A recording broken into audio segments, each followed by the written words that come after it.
Saudações, sejam bem-vindos ao Moanda Podcast. Hoje vamos falar sobre nutrição, ok? Vamos falar de como uma pessoa de baixa renda e renda mediana pode sobreviver e alimentar-se de forma saudável, porque temos um grande tabu que para nos alimentarmos bem temos que ser ricaços ou temos dinheiro. Temos como convidada a doutora Tati Chipanguela, que vai abordar sobre o assunto. É a nossa nutri da casa, a nossa nutricionista da casa. Então, já conhecem, não é a primeira vez. Mas ainda assim, vamos dar assim um breve momento para a doutora fazer uma introdução. Fica à vontade, doutora.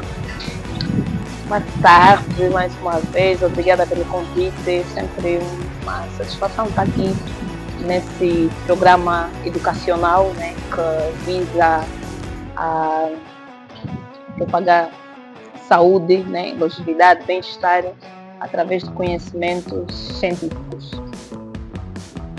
Obrigada sempre pelo convite, né? Obrigado, nós. Vamos começar já com as nossas perguntas. Doutora, o que as famílias de baixa renda e mediana mais consomem no seu dia a dia? As famílias, então, na verdade, eu sempre falo que a nutrição, ou seja, ter uma fonte nutricional ou ter a educação alimentar, essa regra é para todos nós. Mas hoje se fala muito, porque para ter uma alimentação saudável é preciso ter dinheiro. Isso é, doutora, mas alimentação para fazer dieta, na verdade nunca é dieta, é educação alimentar. Exato. E as pessoas de baixa renda consomem, no nosso contexto atual, né, com base na nossa cultura alimentar, nós temos boas fontes de alimentos assim, naturais e funcionais. Começando mesmo pelos tubérculos, que são os carboidratos, pelos vegetais, que são várias fontes de folhas, né? Por exemplo, temos vegetais, a rama de batata doce, a nível de tubérculos temos a tal própria batata doce. No entanto, eu estou a falar aqui de um mesmo alimento, mas que traz duas bases, duas fontes nutricionais, né? Que uma acaba sendo o carboidrato, que é a batata doce, a rama também em si, que é a folha, também é uma fonte boa de fibras essenciais. E o que mais se consome é batata doce, peixes, né? Isso é base, é muito fator também cultural, né? Eu vejo, por exemplo, aqui em Luanda, no dia a dia, as pessoas comem muito no pequeno almoço, que é banana assada.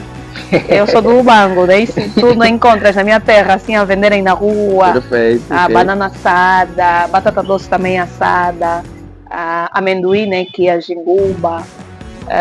Come-se também bombom, mas muito embora a tal fonte bombom acaba sendo não é um alimento muito sustentável, né? Porque ele acaba passando por um processo, passa aquele processo da água, então acaba tirando a vida da mandioca.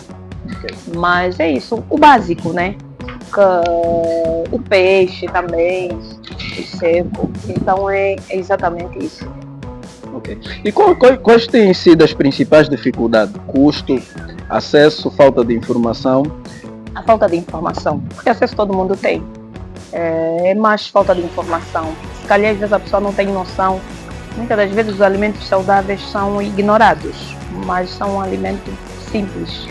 Mas se tiver mais informações sobre esse alimento, a importância do alimento, não só para suprir alguma necessidade, mas sim para contribuir na minha saúde de alguma forma, vou preferir sempre optar por mesmo essa via, ou seja, ter esses acessos. Então, falta de informação. Nós temos um problema cultural. Se o homem não comer bastante, está doente. E acabamos tendo a grande máxima que o homem tem que comer mesmo. E infelizmente confundimos encher a barriga com alimentar-se de verdade. Como é que a doutora tem lidado com essa situação? Na verdade, nós todos temos uma necessidade diária, né? Sabemos que cada um de forma individualizada.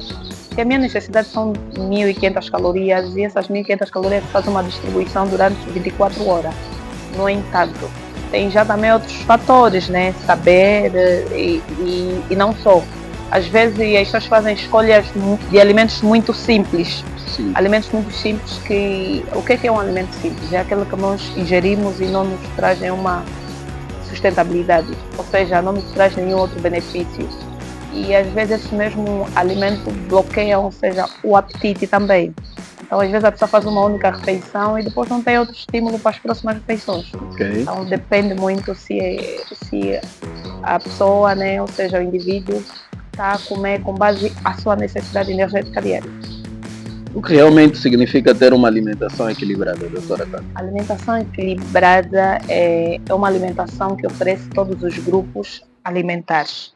Desde já entre alimentos energéticos, né, que são os carboidratos, alimentos construtores, que são as proteínas, que é isso, peixe, ovos, as carnes, de preferência as carnes magras, e alimentos construtores, que são as fibras essenciais, né, que tiramos das frutas, nos legumes, entre outros. Então, alimento equilibrado é alimento que oferece todos os grupos alimentares. Okay. E quais têm sido os principais erros comuns aqui nas famílias que em Angola de baixa renda e de média, a nível da sua alimentação?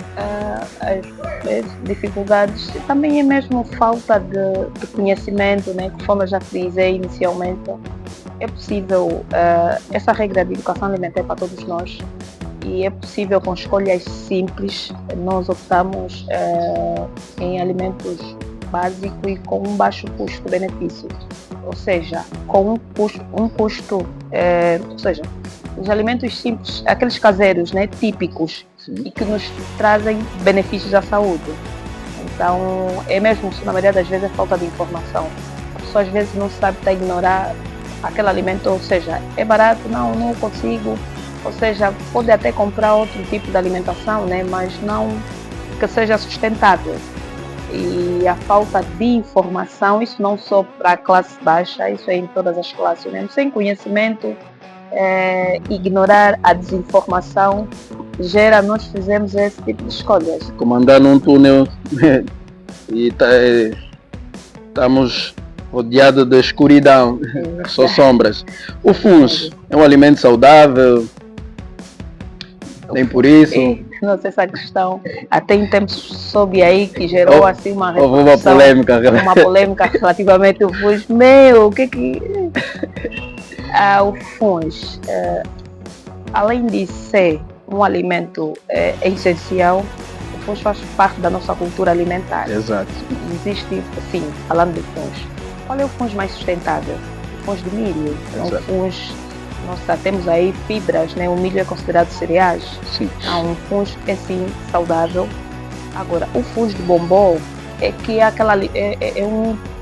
ele é que não oferece muita sustentabilidade. Como eu já fiz, é como se fosse o bombom em si, né? O bombom assado ou qualquer coisa.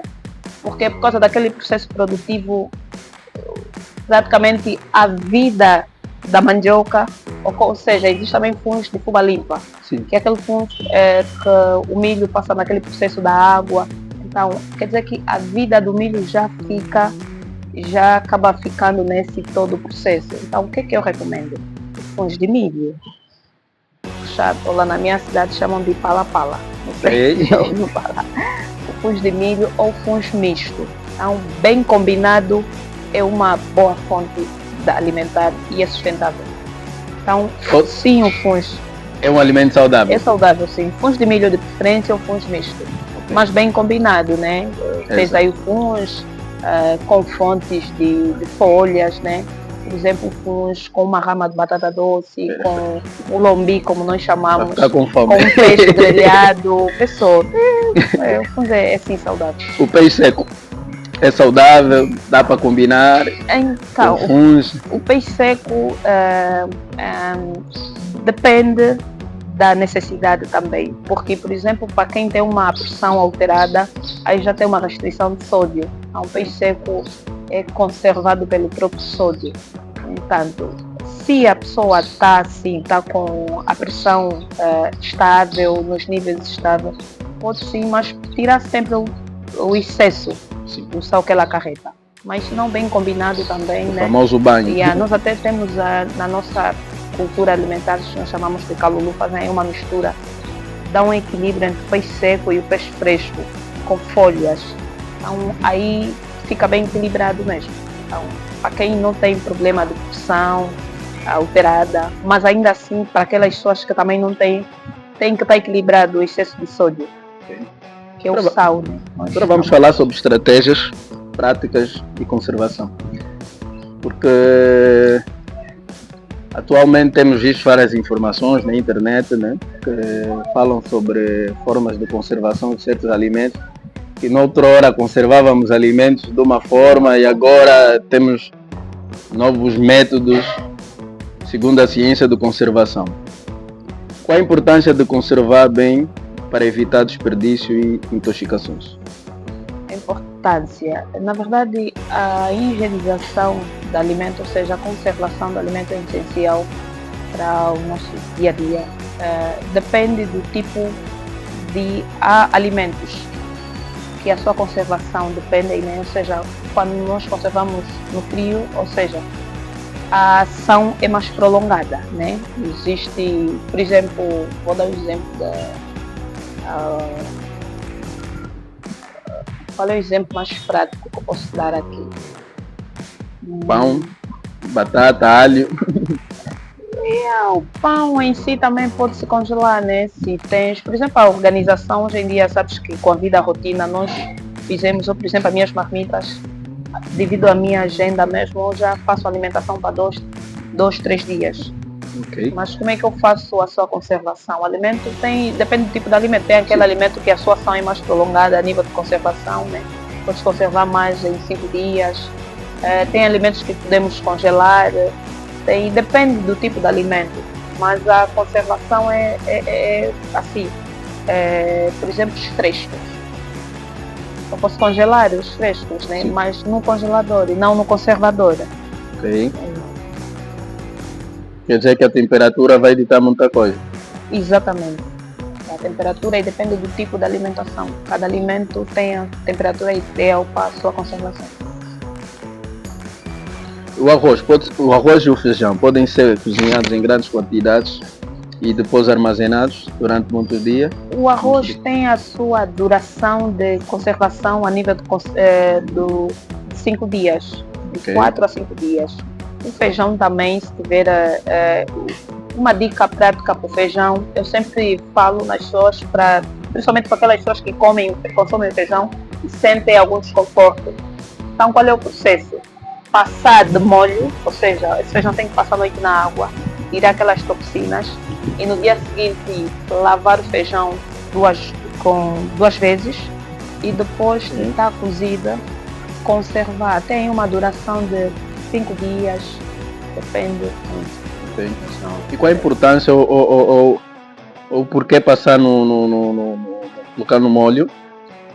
Por causa de algum desconforto que tiver do molho, ela sentia, mas isso só descobri já depois, né? Antes ela, assim que comia o feijão, dava um desconforto. Porque se tentares esse processo, quando ficar de molho, vai sentir que o feijão vai sair algumas, assim como se fosse uma espuma branca. Então, aquela espuma, se não ficar de molho naquele processo a nível do organismo, ele cria uma fermentação. Isso é que gera esse desconforto por causa de algumas toxinas. Agora, quando nós deixamos o feijão nesse processo, então nós já retiramos aquelas toxinas que depois geram um certo desconforto a nível metabólico.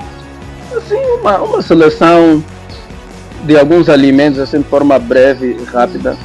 Alguns alimentos que a sua conservação é mais longa e outra mais prolongada. Mais curta. Mais curta. Quais são? Depende. Por exemplo, o peixe seco. Já sabemos que o peixe seco tem uma conservação natural por causa do sódio, né? Que é o sal. Mas se nós deixamos em lugares muito úmidos, então vai criando alguns fungos. Exato. Então o que a gente vai fazer? Retiramos o excesso de sódio e depois nos congelamos, porque se pode congelar peixe seco também. Então, o facto de ele ter o sódio, ou seja, essa conservação, não significa, porque se estiver num lugar muito úmido, então vai criar assim alguns fungos que pode ser prejudicial no ato do consumo. A higienização correta faz toda a diferença? Faz toda a diferença. É essencial para qualquer tipo de alimento. Essencial. O que não se deve lavar e o que se deve lavar. exemplo, os vegetais, né? Tem que se lavar, existem 3 etapas, né? No ato do preparo, por exemplo. Tens que, do mesmo jeito que o feijão tem uma ação mais prolongada quando deixamos de molho, os vegetais, por exemplo, temos que deixar aí de 5 a 10 minutos de molho também. Lavar e higienizar bem os alimentos. Não é só logo. Só estamos a passar assim, e acabou. Não, porque parecem estar limpos. Até esses alimentos que a gente vai comprar no supermercado, a conservação, não. Eles parecem estar limpos, mas acarretam sempre de outras situações que podem gerar intoxicação alimentar.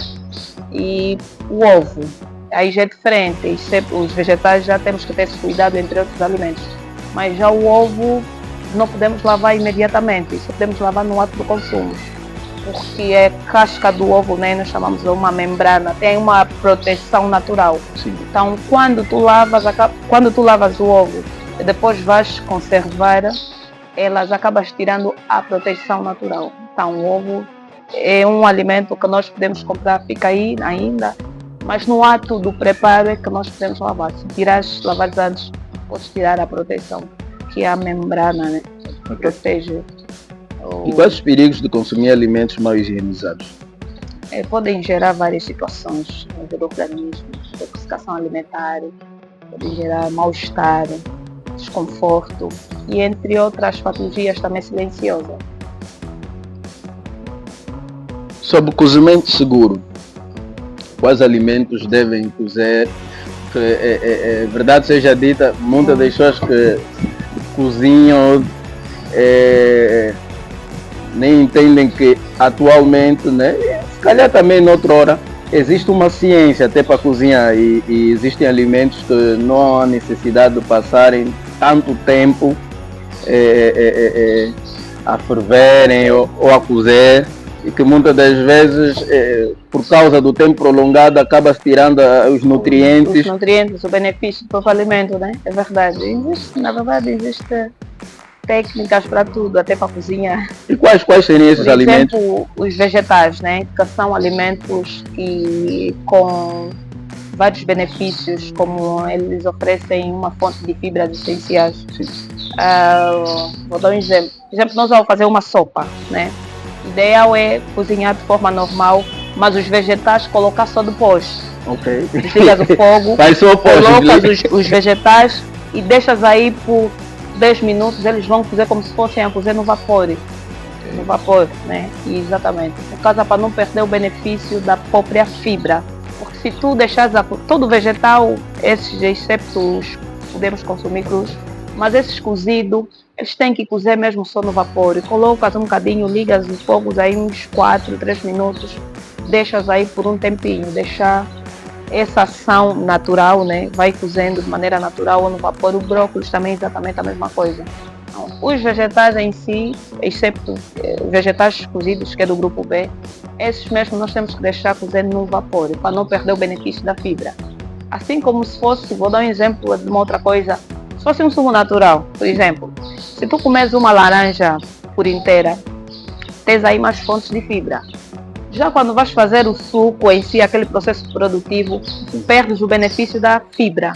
Assim é como os vegetais também. Okay. Deixares a cozinhar muito tempo, quase o próprio benefício da fibra essencial acaba passando. Então é exatamente só ter esse cuidado, essa sabedoria.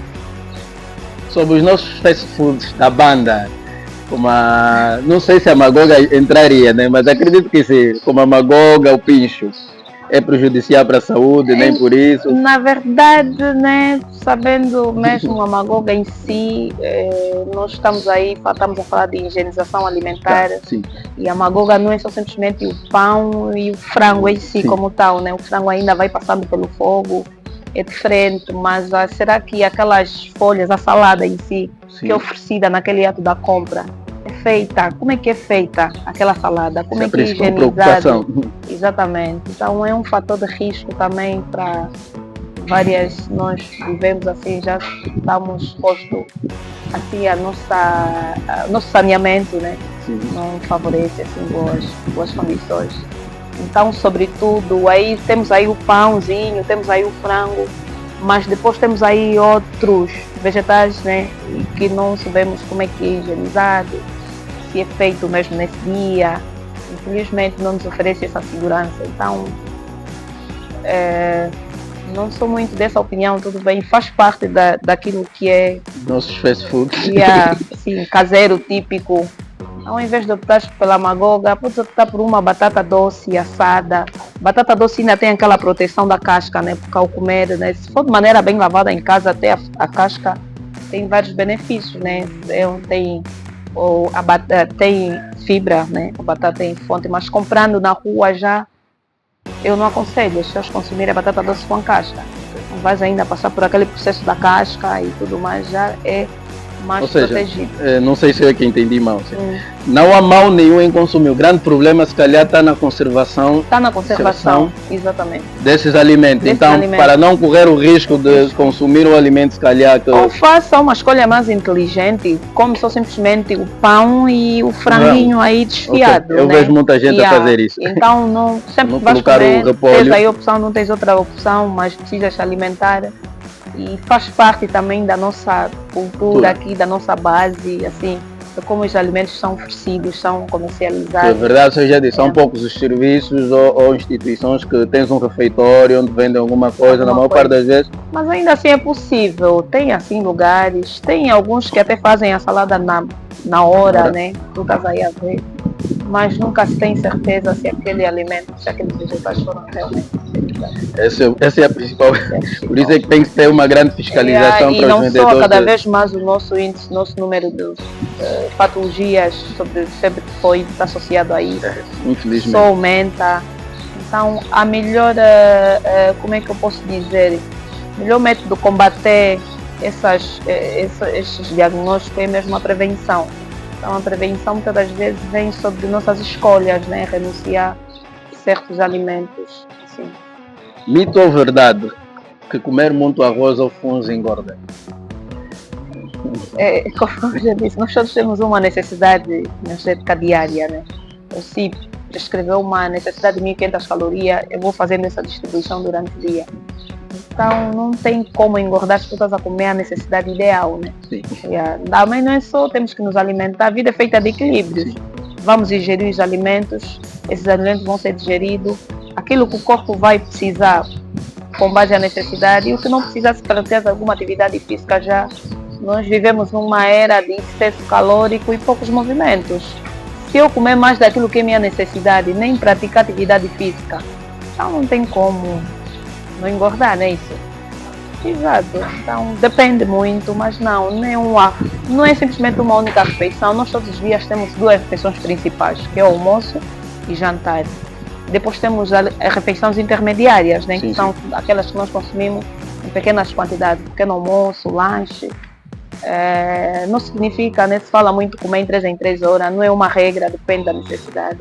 Então, em duas refeições principais, comes arroz, fungo, claro, não vais engordar. Então, a vida é feita de equilíbrio. Se for uma pessoa ativa.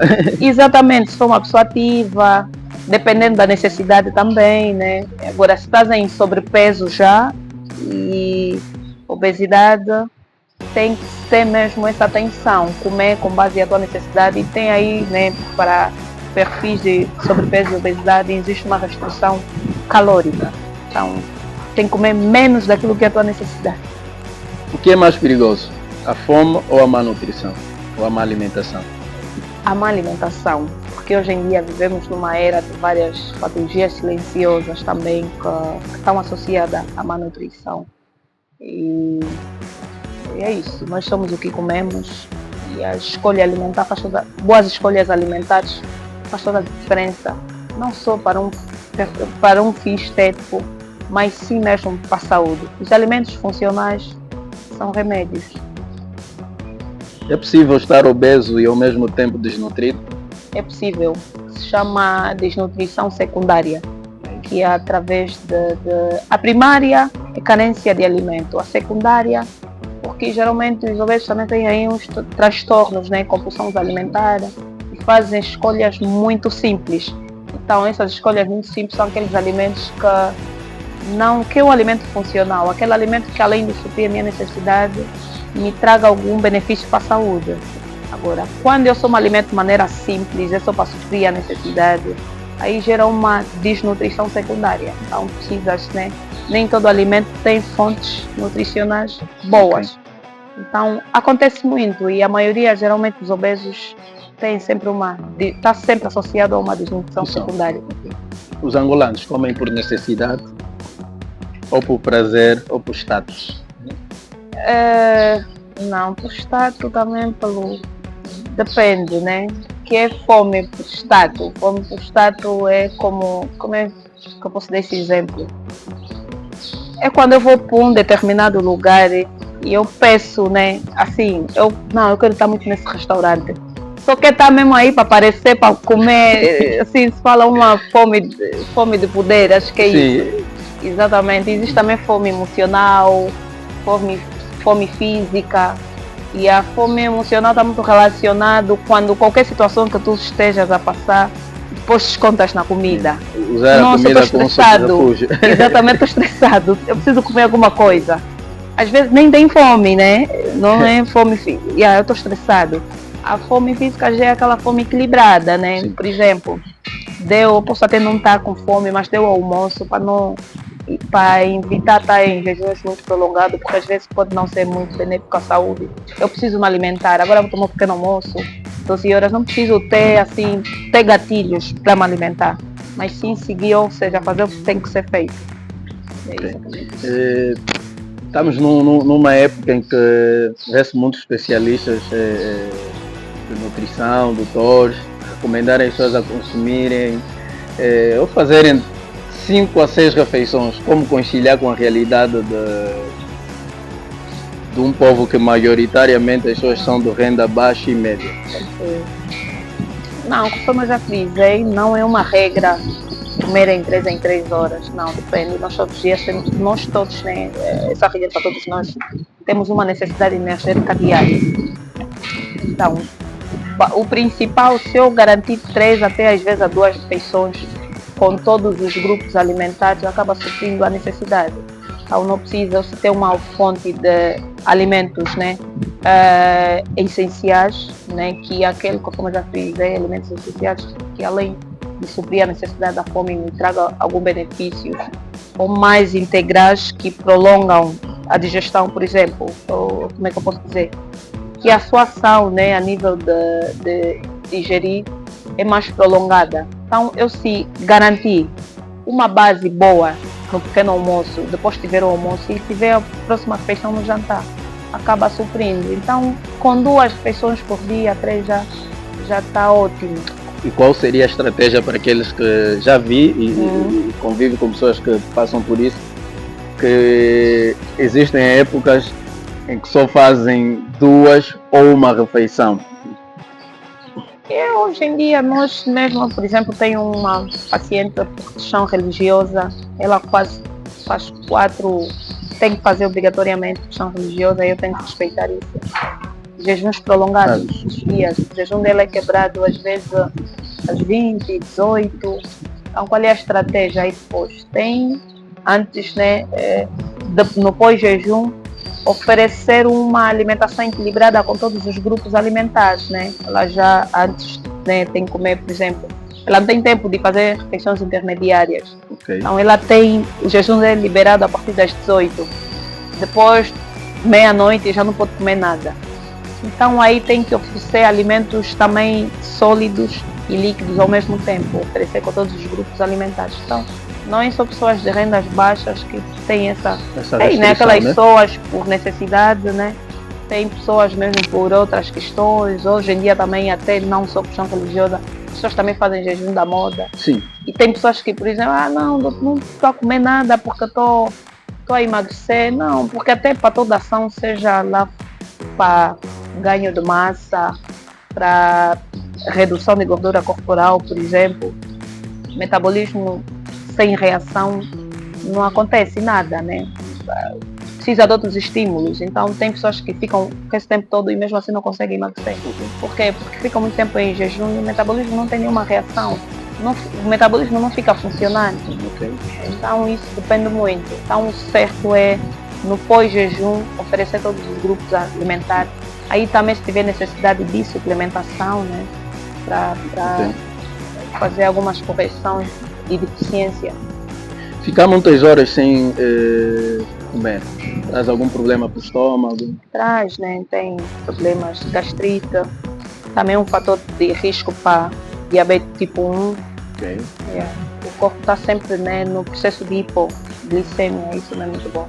Pode gerar outras situações também a nível desequilíbrio mental também. O cérebro, para estar funcionando, ele precisa aí de outras fontes. Então a alimentação pode gerar vários transtornos psicológicos, problemas da saúde, tem vários fatores de risco. E quais os riscos de não digerir em condições o alimento? Os riscos de não digerir condições dos alimentos, então, pode trazer, o que acontece? A nossa digestão em si começa, né, pela boca e depois tem aquele processo de transporte alimentar. Então as células para funcionar corretamente, eles precisam que os alimentos sejam bem metabolizados. Sim. Exato. Então se não estão a ser digeridos, acontece hoje em dia tem muitos desses casos, né, que são situações metabólicas, a pessoa está a consumir, às vezes não é só não, eu estou a consumir, eu estou a sentir, mas será que todos os alimentos estão a ser bem metabolizados, a digestão está a ser conforme? Então tem várias situações também à saúde, né? Existem pessoas que dizem, não, eu alimento-me bem, mas tem essas questões. Sim, porque depois existem situações enzimáticas, né? Nós chamamos de situações enzimáticas. Estou a me alimentar, mas as enzimas não estão, os alimentos não estão a ser bem degradados.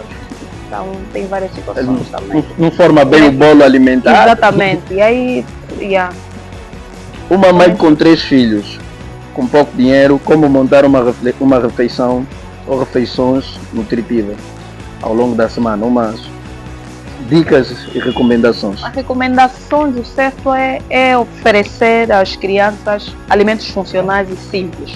Por exemplo, a criança em fase, principalmente as crianças estão em fase de desenvolvimento, e eles precisam de outros estímulos alimentares para até mesmo o crescimento. Então oferecem folhas, as fibras essenciais, temos já frisei, temos a rama de batata doce, temos a rama da abóbora, também, a folha da abóbora, aliás, temos a tal própria batata doce, temos o fungo de milho bem combinado com folhas, o peixe fresco pode ir mesmo direto, hoje em dia vai e não precisa comprar neste supermercado que tem preço exagerado, vai mesmo até a fonte, vai à praia, aqui temos aí, nossas praias vendem bons peixes direto. Então oferecer alimentos funcionais para as crianças é muito bom. Por exemplo, a base, né? Inicialmente, não tem condições de comprar, por exemplo, não tem condições de comprar, faz aí uma papa de milho com leite, é bom para as crianças, é sustentável também, nutritiva. E a soja? Olha, a soja também, mas não pode ser excesso, porque há relatos, né, cientificamente, que a soja por excesso pode gerar aí uma desnutrição. Essa é então nova. não pode ser. É nova para mim. Tá, ainda assim, tive até esse debate a semana passada com a minha antiga supervisora clínica, exatamente. Já teve casos de desnutrição primária e se definiu conduta e colocou-se, né, na prescrição desses pacientes mais soja, e eles a nível de desenvolvimento de resultados tiveram aí assim uma demora, chegou a conclusão, mas ela bem combinada é funcional. Depende, não pode ser de maneira isolada, né? Porque depende do caso ou depende do perfil. Porque para caso de desnutrição primária, só a soja não é sustentável. É necessário que haja outras combinações. E última pergunta para fecharmos. A necessidade de inserirmos a suplementação para as pessoas de baixa e média renda, em alguns casos? Há necessário sim, principalmente hipercalórico. Sim, porque pessoas de baixa renda, né, suponhamos, não faz as 3, as 4 refeições. E não pode ser só sólida, é necessário incluirmos uma Uma líquida. A suplementação calórica. Existe vários suplementos calóricos e com custo baixo, também acessível, que é para incluir, principalmente para incluir nas sopas. A caso de desnutrição primária, né? Como eu já fiz, desnutrição primária, aquela que é mesmo por carência de alimentos. Então esse indivíduo, por exemplo, vai comer uma papa em si. Tem suplementos calóricos que dá para incluir esse alimento para estar calórico e suprir, conseguir atender a necessidade diária. Últimas considerações, doutora, para o nosso público sobre nutrição, sobre higienização e conservação. Primeiro é um tema, né, obrigada mais uma vez pelo convite, é um tema muito necessário porque as boas escolhas sempre começam pelo básico, né? As pessoas às vezes por falta de conhecimento, não ignorar, pesquisarem mesmo quando se tem uma dúvida. Higienizar bem os alimentos é essencial, principalmente as fibras que são as folhas, deixar aí por 10 minutos, lavar bem os alimentos no ato. E para evitar não só intoxicação alimentar, né, que como eu já disse, a intoxicação alimentar é um assunto muito sério, gera várias complicações à saúde.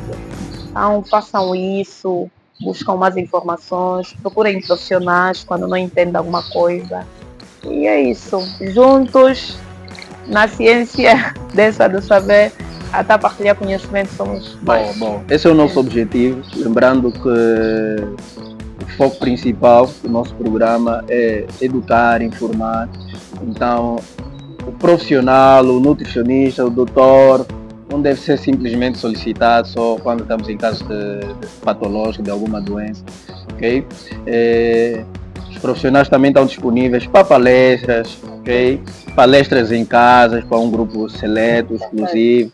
Que é importante entendermos sobre educação alimentar, porque se uma boa parte das famílias entenderem sobre educação alimentar, vão evitar muitos problemas ligados à saúde.